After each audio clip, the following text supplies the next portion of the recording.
Welcome guys, welcome to EduHome Tax once again. So today we are going to discuss cost of acquisition in our series of capital gain lectures, and we will cover section 55(2) of the Income Tax Act 1961. I hope the lectures are clear to you. If you have any doubt, do write me in the comment box. So let's start our discussion. We all know कि जब भी हम capital gain compute करते हैं तो हम cell value लेते हैं, ठीक है, कैपिटल एसेट का, और उसमें से हम माइनस करते हैं कॉस्ट ऑफ एक्विजिशन। तो ये वीडियो जो है स्पेसिफिकली इस कॉस्ट ऑफ एक्विजिशन के ऊपर है कि वेरियस एसेट्स का हम कॉस्ट क्या पकड़ेंगे, वो हम इस वीडियो में देखेंगे। सबसे पहला हमारा डिस्कशन जो है वो है इनटेंजिबल एसेट्स। हम इनटेंजिबल एसेट्स, इन 7 इनटेंजिबल एसेट्स के बारे में खाली हम बात करेंगे। चलिए लाइन से पहले देख लेते हैं कौन कौन सा इंटेंजिबल एसेट। नंबर 1 है गुडविल ऑफ अ बिजनेस और प्रोफेशन। ओके सर, ये क्या कैपिटल एसेट होता है? जरूर, ये आपका कैपिटल एसेट माना जाता है। सेकंड, ट्रेडमार्क और brand name associated with business and profession. ये सब आपको पता ही होगा। ब्रांड नेम, ट्रेडमार्क हम रजिस्टर करवाते हैं, that is a capital asset for us. तीसरा, right to manufacture, produce, process any article. Sir ये भी राइट होता है? The answer is yes.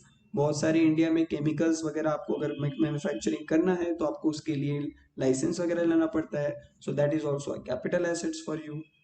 Number 4, right to carry on business and profession. कुछ certain business और profession carry कर, मतलब business के पास, आप बिजनेस और प्रोफेशन के लिए अगर आपके पास में राइट है तो वो भी एक तरह का कैपिटल एसेट है। Number 5, tenancy rights. Sir tenancy rights क्या होते हैं? मान लीजिए आप किसी के यहाँ पे as a tenant you stay, तो कल को अगर लैंडलॉर्ड आपको अगर निकालना चाहे वहां से, so you have some rights. क्या आपको नोटिस दिया जाना चाहिए? आपको नोटिस दे तभी आपको निकाल सकता है। So there are various rights attached to a tenant, so that is also a capital asset. Stage carriage एक तरह का व्हीकल होता है। परमिट्स मतलब गवर्नमेंट ने आपको परमिट्स दिया हुआ है कि आप इस रूट से लेके इस रूट तक अपने स्टेज कैरेज को मूव कर सकते हैं। तो अगर ऐसा आपको कोई परमिट्स मिला हुआ है तो that is also a capital intangible asset.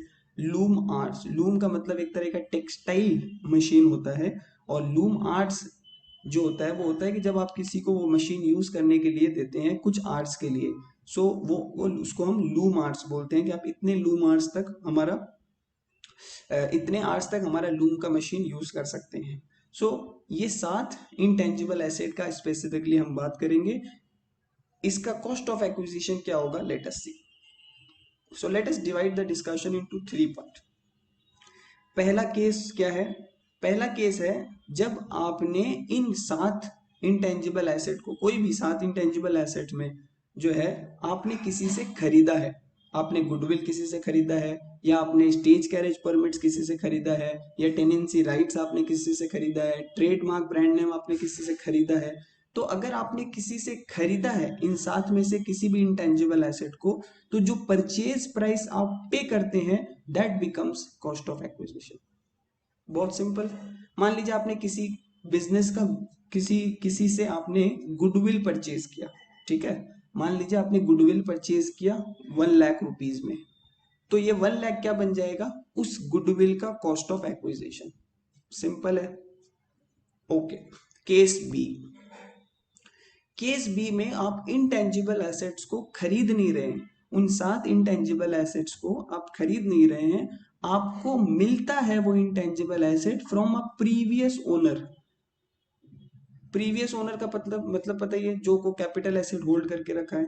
तो सर मेरे को, आप खरीद नहीं रहे हैं, आपको मिला है। For example gift, previous owner ने आपको उन 7 इंटेंजिबल एसेट में किसी एक को आपने गिफ्ट कर दिया, ठीक है। मान लीजिए टेनेंसी राइट्स आपको गिफ्ट कर दिया, या फिर आपके पापा ने अपनी विल के थ्रू, वसीयत के थ्रू आपको कोई asset transfer, intangible asset transfer कर दिया। तो यहाँ पे आप कुछ पे तो नहीं कर रहे हैं, आपको मिल रहा है रिसीव फ्रॉम प्रीवियस ओनर। और कौन कौन से मोड के थ्रू मिल रहा है? वो मिल रहा है सेक्शन 49 का सब सेक्शन 1, 2, 3, 4 के अंदर बहुत सारे वेज लिखे हुए हैं जहां पे एसेट ट्रांसफर किया जाता है, वो हम नेक्स्ट स्लाइड में देखेंगे। तो आपने परचेज नहीं किया, you are receiving from a previous owner, तो उसका कॉस्ट क्या होगा? तो द लॉ सेज कि अगर आपने परचेज नहीं किया इंटेंजिबल एसेट को, बट जिससे आपको मिला है उसने किसी से परचेज किया था, तो उसका जो कॉस्ट होगा वो आपका कॉस्ट बन जाएगा। देखिए, purchase price of the previous owner is the cost of acquisition. Example, आप मान लीजिए आपको आपके फादर ने अपना business rights, right to carry on business profession transfer कर दिया, फादर ने गिफ्ट कर दिया आपको, ठीक है, और फादर ने वो राइट किसी से खरीदा था 2 लाख रुपए में, तो फादर के लिए कॉस्ट क्या था, 2 लाख, वो आपका कॉस्ट बन जाएगा। सो cost of acquisition, purchase price of the previous owner. I hope it is clear. तीसरा केस, सेल्फ जनरेटेड। तीसरा केस क्या है, सेल्फ जनरेटेड। मैंने खुद ही अपना गुडविल डेवलप किया, मैं 10 साल से कोई बिजनेस कर रहा हूं और आज मेरा गुडविल डेवलप हो गया है, मेरा नाम हो गया बिजनेस में, तो मैंने सेल्फ जनरेट किया है, मैंने किसी से खरीदा नहीं है, ना मुझे किसी से मिला है। तो इस केस में कॉस्ट क्या होगा, the answer is nil. The answer is nil. तो मेरा सेल्फ जनरेटेड अगर इंटेंजिबल एसेट है तो कॉस्ट क्या होगा, nil. I hope the discussion is clear. अब जो हमने पढ़ा था कि हमने कैपिटल एसेट खरीदा नहीं है, हमें मिला है, सेक्शन 49 में सब सेक्शन 1 2 3 4 के अंदर, वो केसेस क्या है वो हम देख लेते हैं। Distribution of asset, HUF partition. HUF का मतलब होता है हिंदू अनडिवाइडेड फैमिली। तो जब हिंदू अनडिवाइडेड फैमिली अलग होता है तो सारे मेंबर्स को एसेट बांट दिया जाता है। तो उस समय अगर आपको कोई एसेट मिला है तो उसका कॉस्ट क्या लोगे, उसका कॉस्ट डिपेंड करेगा कि प्रीवियस ओनर जो है उसके लिए क्या कॉस्ट था, वही आपका कॉस्ट बन जाएगा। दूसरा केस है डिस्ट्रीब्यूशन ऑफ एसेट, लिक्विडेशन। जैसे HUF अलग होता है वैसे कंपनी भी जब बंद होती है, लिक्विडेट होती है, तो एसेट डिस्ट्रीब्यूट होता है। तीसरा है गिफ्ट और विल, मतलब गिफ्ट या विल के थ्रू आपको कैपिटल एसेट मिला है। चौथा है कि आपने प्रॉपर्टी को सक्सीड कर लिया है, इनहेरिट कर लिया है आपके पापा से। डिवोल्यूशन का मतलब होता है ट्रांसफर ऑफ पावर। फिर आता है ट्रांसफर टू ट्रस्ट। सेक्शन 47 के कुछ ट्रांसफर यहाँ कवर्ड है। 47 में मतलब 47 में कुछ ऐसे ट्रांजैक्शन लिखा हुआ है जिसको ट्रांसफर नहीं माना जाता, मतलब कैपिटल गेन उस पर नहीं लगता, तो वो ट्रांसफर से अगर आपको कोई कैपिटल एसेट मिला है।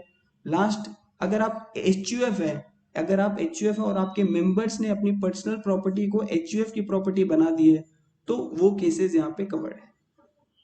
ठीक है, सो हमने 7 इंटेंजिबल एसेट्स का कवर कर लिया है। अब एक एडिशनल पॉइंट है सिर्फ गुडविल के लिए।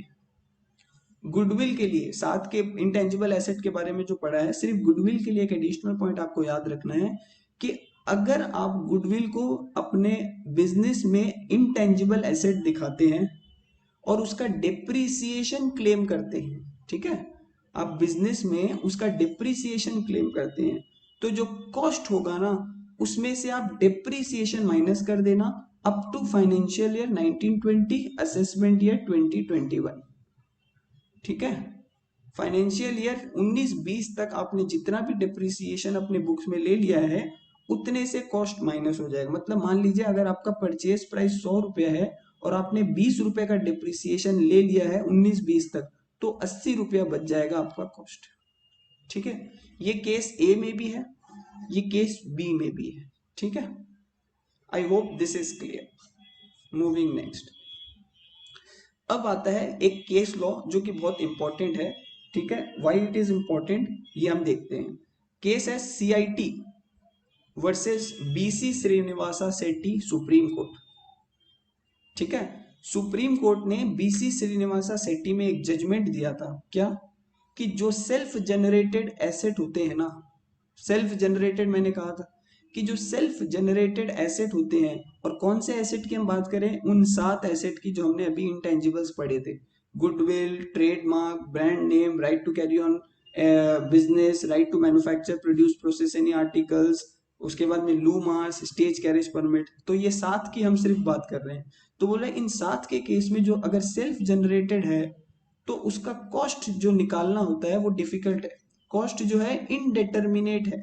ये सुप्रीम कोर्ट बोलता है, सुप्रीम कोर्ट बोलता है कि सेल्फ जनरेटेड एसेट, इन 7 सेल्फ जनरेटेड एसेट का कॉस्ट निकालना पॉसिबल नहीं है, इनडिटर्मिनेट है, और क्योंकि पॉसिबल नहीं है इसीलिए कैपिटल गेन कैलकुलेट करना भी पॉसिबल नहीं है। क्योंकि कैपिटल गेन कैलकुलेट करने के लिए मुझे कॉस्ट तो चाहिए, सेल में से मैं क्या माइनस करूंगा, इसीलिए सुप्रीम कोर्ट ने उस कैपिटल गेन को एग्जेम्प्ट कर दिया, बोल दिया कि ये तो कैपिटल रिसीट है और उस पर कोई टैक्स नहीं लगेगा, क्योंकि कैपिटल गेन कंप्यूट नहीं कर पा रहे हैं हम लोग। इस जजमेंट के बाद में जब इनकम टैक्स को पता चला कि इससे तो हमारा बहुत लॉस हो जाएगा, क्योंकि हर कोई इस इंटेंजिबल एसेट के कॉस्ट को बोल देगा कि ये तो इनडेटर्मिनेट है, हम पता नहीं कर पा रहे हैं, इसीलिए मेरा कैपिटल गेन नहीं लगना चाहिए। इस जजमेंट के बाद इनकम टैक्स ने डिसाइड किया कि नहीं, ये जो 7 इंटेंजिबल एसेट है और अगर ये सेल्फ जनरेटेड है तो हम इसका कॉस्ट नील मान लेंगे। इन 7 के अलावा अगर कोई इंटेंजिबल एसेट हुआ तो उसका कॉस्ट आप इनडेटर्मिनेट बोल सकते हो, बट ये 7 इंटेंजिबल्स का जो कॉस्ट है वो हमने लॉ में लिख दिया है कि नील है।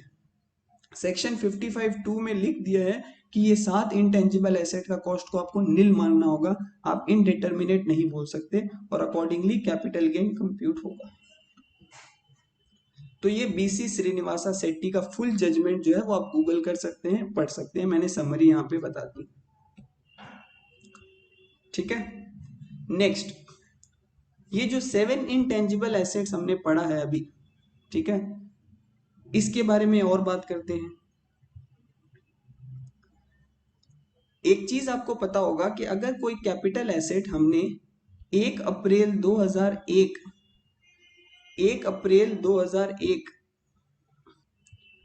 के पहले अगर कोई खरीदा है तो उसका कॉस्ट ऑफ एक्विजिशन क्या होता है? कॉस्ट ऑफ एक्विजिशन होता है एक्चुअल कॉस्ट ऑफ एक्विजिशन या फिर fair market value on 1/4/2001, whichever is higher. मतलब एसएससी के पास में एक ऑप्शन है कि अगर उसने 1/4/2001 के पहले कोई एसेट खरीदा है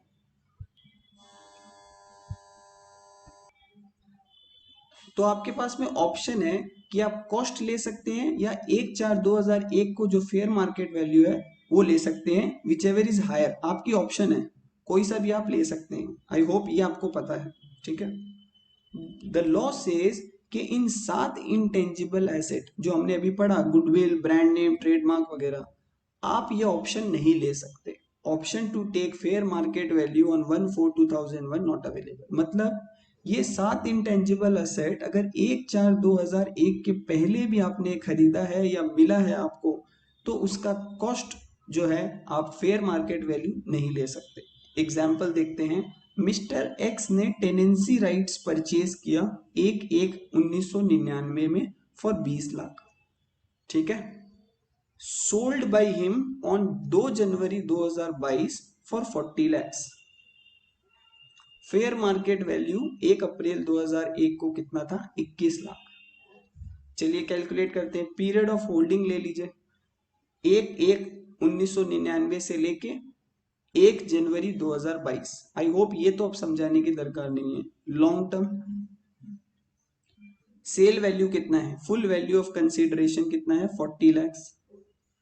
कॉस्ट ऑफ एक्विजिशन, अब हमने ये पढ़ के रखा है कि जब भी 1/4/2001 के पहले लेंगे तो फेयर मार्केट वैल्यू ले सकते हैं, बट अभी अभी हमने पढ़ा कि इन 7 इंटेंजिबल एसेट जिसके अंदर टेनेंसी राइट्स भी आता है, इनके लिए ऑप्शन अवेलेबल नहीं है, तो इनको कॉस्ट ही लेना पड़ेगा। तो कॉस्ट कितना है मेरा? 20 लाख। अगर कोई और नॉर्मल एसेट होता तो हम 21 लाख लेते, बट यहाँ पे हमें अलाउड नहीं है फेयर मार्केट वैल्यू लेना। तो 20 लाख को मल्टीप्लाई करेंगे CII ऑफ 21/22, 2021-22 का आप चेक कर लीजिए CII कितना है, 317 ही होगा, और डिवाइड करेंगे किससे? 100। सर 100 क्यों ले रहे हैं? हमको पता है कि 1/4/2001 के पहले का CII अवेलेबल नहीं है, तो हमें 1/4/2001-2 का CII लेना पड़ता है जो कि 100 है। तो कैलकुलेट आप कर सकते हैं, आएगा 63.40 लाख। तो लॉस हो जाएगा हमें, long term capital loss 40 minus 63.40 negative 23,40,000। तो ये हो गया long term capital loss. I hope this is clear. So यहां पे हम कंप्लीट करते हैं अपना पहला इंटेंजिबल एसेट्स का cost of acquisition complete. Now second point, financial asset. Financial asset का कॉस्ट ऑफ एक्विजिशन क्या होगा? यहाँ हम 2 एसेट की बात करेंगे, राइट शेयर्स की और बोनस शेयर्स की। ठीक है, राइट शेयर्स में क्या लिखा हुआ है? Person who own securities become entitled to additional security. Right shares आपको पता होगा क्या है, कि आप अगर किसी कंपनी के शेयर होल्डर हैं ठीक है, और शेयर होल्डर हैं। और कंपनी को जब एडिशनल शेयर्स इशू करना होता है, नए शेयर्स इशू करना होता है, तो कंपनी पहले आपको एक राइट देती है कि क्या आप एडिशनल शेयर्स लेना चाहेंगे। तो आपके पास में एक एडिशनल राइट होता है कि आप सिक्योरिटीज और ले सकते हैं। तो कंपनी पहले आउटसाइडर को नहीं, पहले अपने ओन शेयर होल्डर को पूछता है कि आप नए शेयर्स लेंगे। ठीक है, और राइट जो शेयर होल्डर है उनके पास में राइट होता है कि वो राइट को एक्सरसाइज कर सकते हैं, मतलब नए शेयर्स ले सकते हैं या फिर उस राइट्स को ट्रांसफर भी कर सकते हैं। दूसरा है बोनस शेयर। बोनस शेयर्स जब हमें कंपनी फ्री में शेयर्स प्रोवाइड करती है, विदाउट एनी पेमेंट हमें एडिशनल कंपनी जो है शेयर्स प्रोवाइड करती है, बोनस शेयर्स। इन दोनों का कॉस्ट ऑफ एक्विजिशन देखते हैं आगे के स्लाइड्स में। Let us understand right shares. मान लीजिए एक कंपनी है, ठीक है, उसने एक राइट दिया इस इंसान को, ए मान लीजिए, मिस्टर ए। मिस्टर ए कौन है? मिस्टर ए इस कंपनी का शेयर होल्डर है एंड इसके पास में 1000 शेयर है। ठीक है, मिस्टर ए इस कंपनी का शेयर होल्डर है और इसके पास में इस कंपनी के 1000 शेयर है।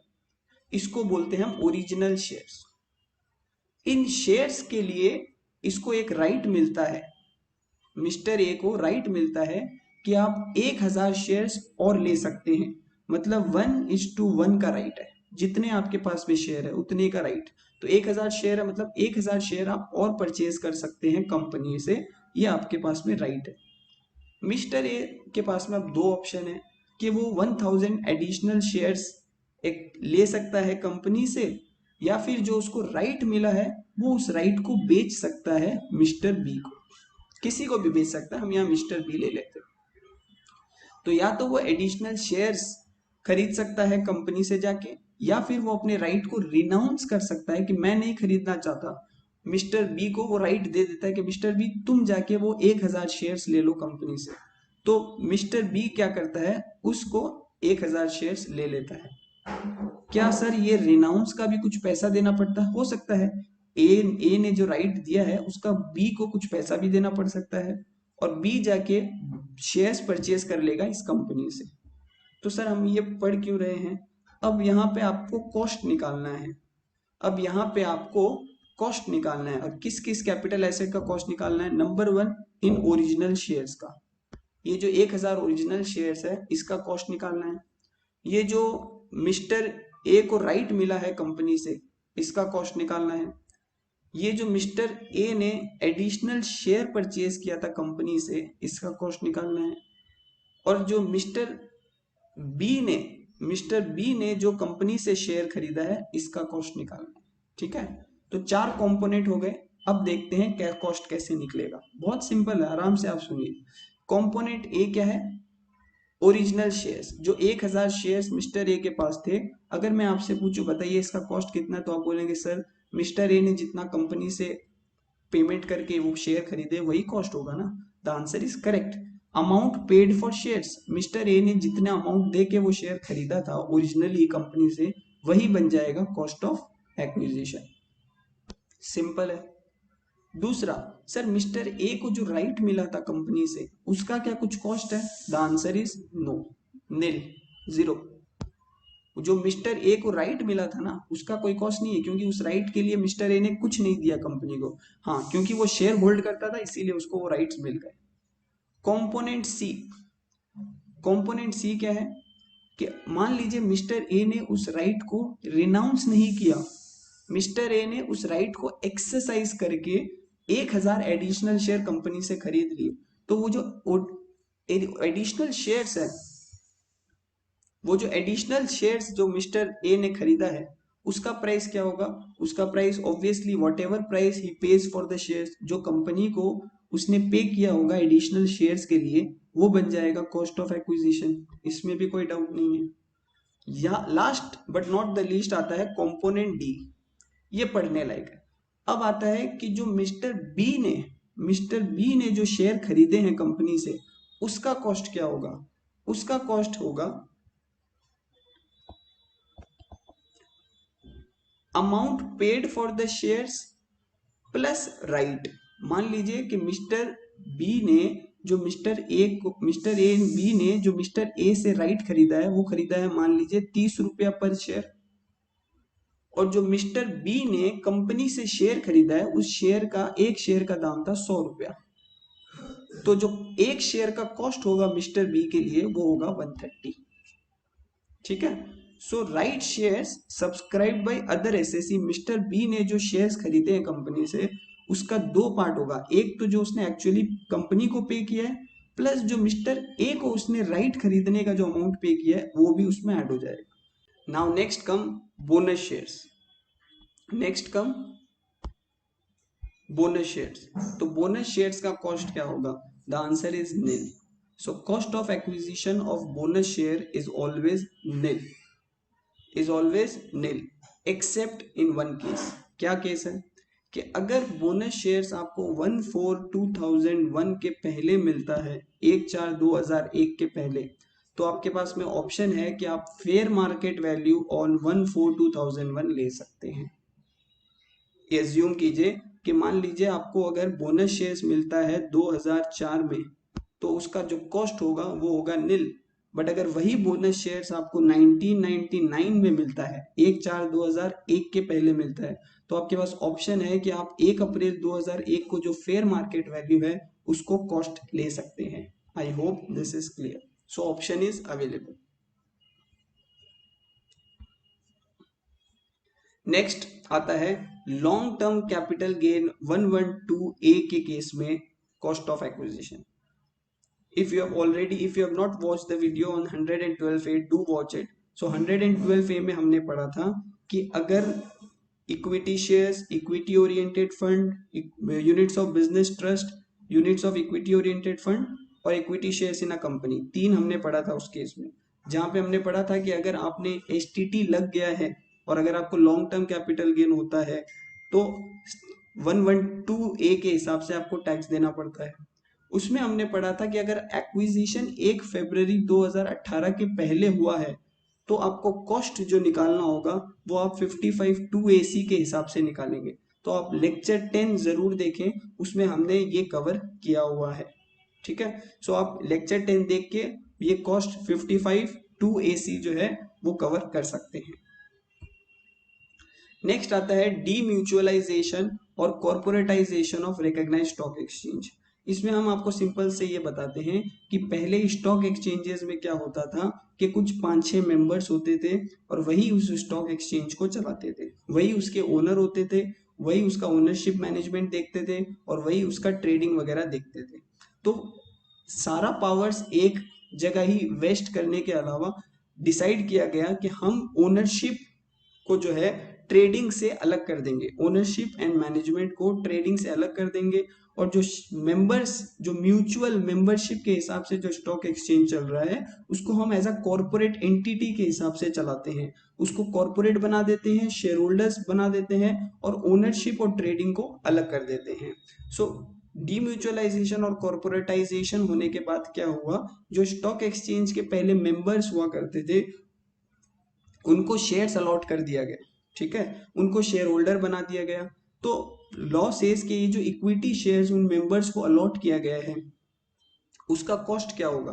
तो जो ओरिजिनल मेंबरशिप, जो स्टॉक एक्सचेंज की ओरिजिनल मेंबरशिप का कॉस्ट था ना, वही इक्विटी शेयर्स का कॉस्ट बनता है। और अगर उन मेंबर्स को ट्रेडिंग राइट्स दिया गया है, क्लियरिंग राइट्स दिया गया है स्टॉक एक्सचेंज पे, तो उन क्लियरिंग और ट्रेडिंग राइट का जो कॉस्ट होगा वो होगा nil. I hope this is clear. ठीक है, नेक्स्ट आता है अदर कैपिटल एसेट्स। ठीक है, capital asset become property of the SSC before 1/4/2001। ये आपको ऑलरेडी हम बता चुके हैं कि अगर 1 अप्रैल 2001 के पहले अगर आपको कोई कैपिटल एसेट मिला है तो उसका कॉस्ट ऑफ एक्विजिशन के लिए आपके पास ऑप्शन है कि आप फेयर मार्केट वैल्यू भी ले सकते हैं 1 अप्रैल 2001 को। ठीक है, option of the SSC. Next, capital asset become property of the SSC by mode specified in 49(1). ठीक है, 49(1) हम ऑलरेडी देख चुके हैं। गिफ्ट के थ्रू आपको कोई कैपिटल एसेट मिलता है, विल के थ्रू कैपिटल एसेट मिलता है, सक्सेशन के थ्रू कैपिटल एसेट मिलता है। सो 49(1) के अंदर अगर आपको कोई कैपिटल एसेट मिला है तो आपके लिए कॉस्ट क्या होगा? सो कॉस्ट होगा कॉस्ट टू प्रीवियस ओनर। मान लीजिए आपको आपके पापा ने कोई प्रॉपर्टी गिफ्ट दी, तो उसका कॉस्ट क्या होगा? तो आपके पापा के लिए जो कॉस्ट था उस प्रॉपर्टी का, वो आपका कॉस्ट बन जाएगा। अगर इस केस में एज्यूम कीजिए कि आपके पापा ने वो प्रॉपर्टी 1 अप्रैल 2001 के पहले खरीदी थी, तो क्या कॉस्ट होगा? ऑब्वियसली वही होगा, cost to the previous owner. और cost to the previous owner अगर 1/4/2001 के पहले खरीदा है, तो फेयर मार्केट वैल्यू आप ले सकते हैं whichever is higher. So fair market value आप वहां पे भी ले सकते हैं। फॉर एग्जाम्पल, मान लीजिए आपके पापा ने 1 अक्टूबर 1999 को 10 लाख रुपए में कोई कैपिटल एसेट खरीदा, ठीक है। 1999 को खरीदा 10 लाख रुपए में कैपिटल एसेट, और 2004 में उसको आप पापा ने आपको गिफ्ट कर दिया वो कैपिटल एसेट, ठीक है। 1 अप्रैल 2001 को उसका फेयर मार्केट वैल्यू था 11 लाख। तो हमने पढ़ा था कि जब भी हमें गिफ्ट में कोई एसेट मिलता है, तो जो प्रीवियस ओनर का कॉस्ट होगा वो मेरा कॉस्ट बन जाएगा। प्रीवियस ओनर का कॉस्ट कितना है? 10 लाख। बट क्योंकि ये 1 अप्रैल 1999 के पहले खरीदा हुआ है, तो हमारे पास ऑप्शन है कि हम फेयर मार्केट वैल्यू ले सकते हैं। फेयर मार्केट वैल्यू कितना है? 11 लाख। सो 11 lakh will be the cost. I hope this is clear. So this is clear. अब एक नेक्स्ट पॉइंट आता है क्या, कि अगर आपको लैंड और बिल्डिंग, अगर आप लैंड और बिल्डिंग परचेज करते हैं, या फिर लैंड और बिल्डिंग आपको एज अ गिफ्ट या विल या कोई भी मोड जो सेक्शन 49 में हमने देखे थे उसके थ्रू अगर आपको कोई कैपिटल एसेट मिलता है जो कि लैंड और बिल्डिंग है, तो फेयर मार्केट वैल्यू जो है that cannot exceed the stamp duty value on 1st April 2001. Confusion?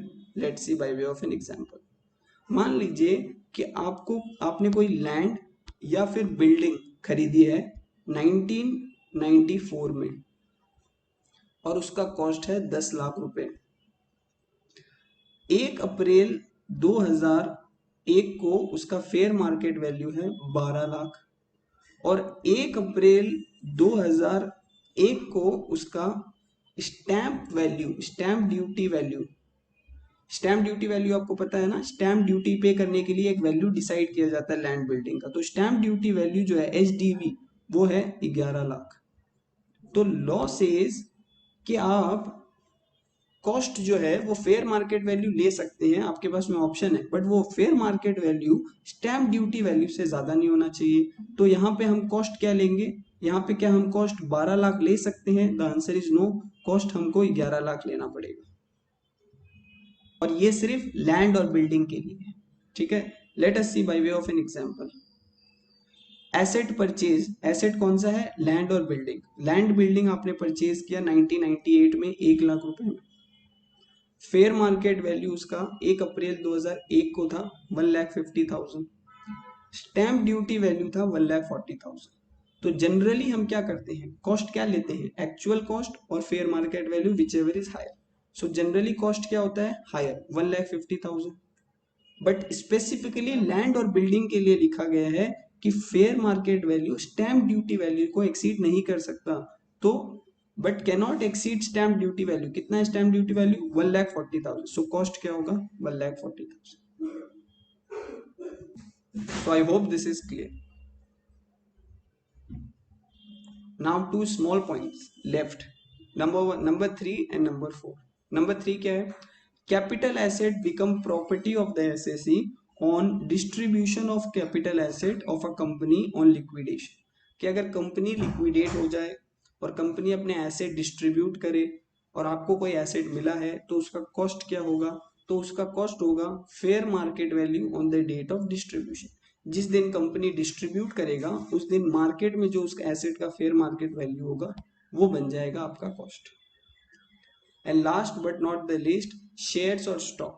Shares और स्टॉक में लिखा हुआ है कि अगर आपके शेयर्स कंपनी कंसोलिडेशन या डिवीजन करता है, sub division of shares into small amount. मान लीजिए कि कोई शेयर 10 रुपए का है और कंपनी उसका फेस वैल्यू बढ़ा के 100 कर देता है, या फिर उसका फेस वैल्यू घटा के 5 रुपया कर देता है, या कंपनी शेयर्स को स्टॉक में कन्वर्ट कर देता है, या स्टॉक को शेयर्स में कन्वर्ट कर देता है, ठीक है, या फिर एक टाइप ऑफ शेयर्स को दूसरे टाइप ऑफ शेयर्स कन्वर्ट, तो ये सब जो कंपनी करता है, तो इस केस में जो आपको नया शेयर और नया स्टॉक जो मिलता है उसका कॉस्ट क्या होगा। सो द लॉ सेज कि जो पुराने एसेट का जो कॉस्ट निकला है that becomes the cost of नया शेयर और stock. Cost of acquisition means the cost calculated with reference to the shares or stock from which such asset is derived। मतलब आपको मान लीजिए कंपनी ने शेयर्स कन्वर्ट करके, आप कंपनी ने स्टॉक कन्वर्ट करके आपको शेयर्स दिया है, तो आपको शेयर मिला है, तो उस शेयर का कॉस्ट क्या होगा।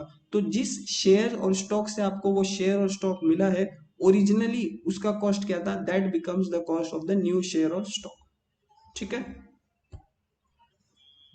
So this was a discussion on cost of acquisition। one last point is remaining कि हमें बहुत बार cost to the previous owner लेना पड़ता है, मतलब कि प्रीवियस ओनर जो है उसका कॉस्ट हमें लेना पड़ता है, लाइक गिफ्ट के केस में, और उसके बाद विल के केस में, इनहेरिटेंस के केस में, सेक्शन 49 जो हमने पढ़ा था, तो उसमें हमें प्रीवियस ओनर का कॉस्ट लेना पड़ता है। बट अगर प्रीवियस ओनर का कॉस्ट डिटरमाइन हम नहीं कर पा रहे हैं, पता ही नहीं चल रहा है कि प्रीवियस ओनर ने कितना में वो खरीदा था, तो अब क्या करेंगे, तो fair market value on the date on which capital asset become the property of previous owner. तो जिस साल में प्रीवियस ओनर को वो प्रॉपर्टी मिली, खरीदी या जो भी है, उस डेट पे जिस डेट पे मिला उस डेट का फेयर मार्केट वैल्यू ले लेंगे। ठीक है, सो कॉस्ट पता नहीं चल रहा है तो फेयर मार्केट वैल्यू उस दिन का हम ले लेंगे, that will become the cost. So this was a discussion on a cost of acquisition section 55 subsection 2। If you have any doubt, do write me in the comment box. Thank you.